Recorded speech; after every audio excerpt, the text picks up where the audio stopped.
Kryetari i komunës së Prizrenit Ramadan Muja dhe kryesuesi Kujtim Gashi sot ishin i koqirë të zëvendës kryeministit Ramiz Kelmendi e ku ishin edhe këshilltar të zëvendës kryeministit dhe zëvendës ministri Bajram Geci dhe stafi tjetër. Me këtë rast kryetari i komunës Ramadan Muja u shpreh se ishte një takim i rëndësishëm, ai ponë se pata kënaqësinë të takoj njeriu më kreativ në aspektin afarist, shumë të interesuar për zhvillimin e ekonomisë së Prizrenit dhe të Kosovës dhe biseduam për shumë zhvillime e në veçanti për zonën industriale të biznesit që besoj se shumë shpejt do të rifillojmë. Ne biseduam edhe për shtytje të zhvillimit ekonomik, kemi informata edhe për pengesat e fundit që do të largohen dhe do të fillojnë ndarja e parcelave të kësaj sipërfaqe dhe do të fillojnë bizneset tona dhe të huaja të investojnë në ngritjen e objekteve industriale. Ma thot uzdaja se Republika e Kosovës shpejt do të bëhet Zvicër sepse i ka të gjitha resurset, ka theksuar kryetari Muja. Diskutuam për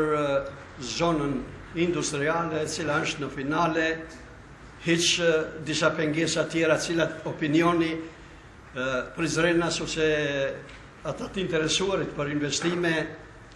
për ngritje të objekteve industriale i dinë ato pengesa, kemi informata se shpejt ato do të evitohen dhe do të filloj parcelizimi i parcelave të kësaj sipërfaqe për 84 hektarësh dhe do të fillojnë investitorët vendor dhe ata të huaj të investojnë në ngritjen e objekteve industriale. Unë pata kënaqësinë ta kam pranë sot në bashkëbisedim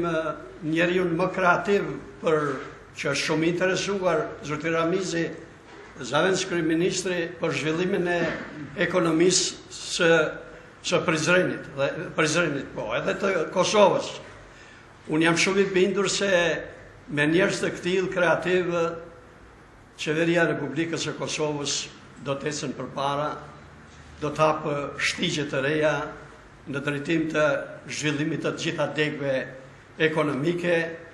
dhe kam uzdaj se Republika e Kosovës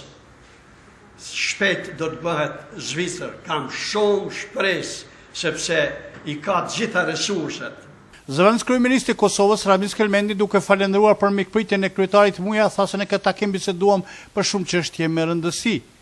Pastaj duke folur për takimin e sotëm tha se po e bën më shumë në komuna e po kështu edhe në komunën e dytë për ngamallësia në qytetin e Prizrenit. Dhe tha, për mua ishte rëndësishme që të gjejmë arsyeën e pengesave që ka zona ekonomike në Prizren dhe të sjellim disa vendime dhe të zgjidhim në këtë çështje në mënyrë që të hapim frontin e investitorëve të brendshëm dhe të jashtëm, ka theksuar zëvendësi kryeministri Ramiz Kelmendi. Qeveria e Republikës së Kosovës në krye me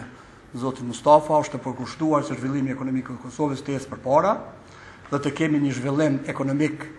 me teknologji të avancuar, në mënyrë që të ardhmet personale të qytetarëve të jenë pak më të dënja dhe të zhvillohemi si në industri, ashtu edhe në bujqësi dhe të gjitha vërdimtarit tjera. Ju e dini që ne kemi sjellë dhe ligjin mbi investimet strategjike, që është në gjykatën kushtetuese dhe shpresojmë që së shpejti të vijë në zbatim, në mënyrë që disa prona të AKP-s të shndrojmë në prona të komunave apo të zonave të caktuara industriale shumë më të mëdha me një planifikim diku rreth 100 vjeçar, në mënyrë që investitorët të jashtëm të kenë arsye që të vinë dhe ne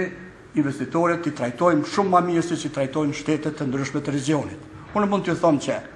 tatimet në Republikën e Kosovës janë shumë të përshtatshme, kemi 10% tatim në dividend, që është tatimi më i vogël në region. Tatimi në të ardhmëra personale është shumë më i vogël se sa në region, pastaj infrastruktura njerëzore është shumë më avancuar, pra kemi një reni jashtëzakonisht të fuqishme dhe shumë të avancuar, pra kemi të arsimum që është një bazë e mirë për zhvillimin e shpejt dhe suksesshëm të shtetit tonë, por të gjitha këto jemi të përpunuar që sa më shpejt të implementojmë dhe Kosovën ta sjellim në një pozitë shumë më të volitshme se sa që është sot. Ai pastaj tha se ka disa nga pengesat e deri tashme kanë ardhur për faktin se disa agjenci kanë pasur burokraci. Zëvendës kryeministri Kelmendi gjithashtu në Prizren ka vizituar disa nga bizneset e ka qëndruar nikosisht edhe në selinë e degës së Lidhjes Demokratike të Kosovës.